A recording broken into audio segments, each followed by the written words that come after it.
सत्याचा आवाज, खोट्याला चोप देणार. आपण पाहत आहात जनशक्ती लाईव्ह न्यूज.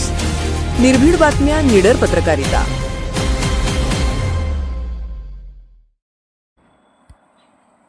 तितर पक्षाच्या अवैध शिकारी प्रकरणी वन विभागाची धडक कारवाई. 3 तितर पक्षी शिकारी साहित्य जप्त, 1 आरोपी ताब्यात. वन्यजीव संरक्षण अधिनियम 1972 अंतर्गत संरक्षित असलेल्या तितर पक्षी यांच्या अवैध कब्जा व शिकारी प्रकरणी जत तालुक्यातील मिरवाड येथे वन विभागाने धडक कारवाई करत एकास ताब्यात घेतले आहे.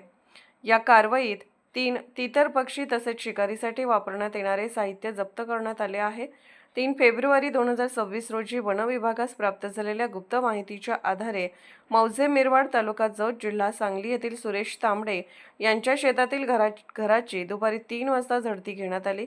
या झडती दरम्यान सदर शेतात काम करणारा शेतमजूर आफताब इमाम आष्टेकर राहणार मालगाव तालुका मिरज जिल्हा सांगली याने वन्यजीव संरक्षण अधिनियम 1972 च्या अनुसूची 2 अंतर्गत संरक्षण प्राप्त असलेले तितर पक्षी 3 नग अवैधरित्या पिंजऱ्यात कोंडून ठेवल्याचे आढळून आले. तसेच आरोपीकडून शिकारीसाठी वापरण्यात येणारे फास्ट बॅटरीवर चालणारे आवाजाचे यंत्र, पिंजरे बनवण्यासाठी वापरलेली तारा, जाळी इतर साहित्य जप्त करण्यात आले आहे. सदर प्रकरणात संबंधित आरोपीस ताब्यात घेऊन पुढील चौकशी सुरू असून वनपरिक्षेत्र अधिकारी प्रा. जत यांच्या स्तरावर तपास चालू आहे.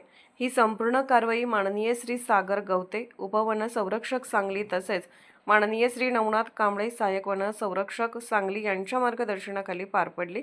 कारवाईमध्ये श्री NV पाटील, वनपरिक्षेत्र अधिकारी जत तसेच श्री CS ढवळे, श्री GV दुधाळ, श्री HG वगैरे वनपाल जत, मुचंडी शेगाव यांच्यासह Shri BN Yadav, Shri PB Gadade, Shri PS कुलाळ, Shrimati LS Waghmode वनरक्षक सहभागी होते. याशिवाय वाहन चालक श्री निलेश शारबिद्रे तसेच इतर चतुर्थ श्रेणी सेवक उपस्थित होते.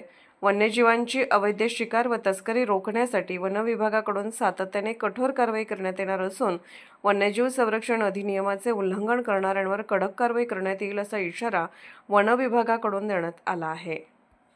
जनशक्ती लाईव्ह न्यूज चॅनलला लाईक करा, शेअर करा आणि सबस्क्राईब करा.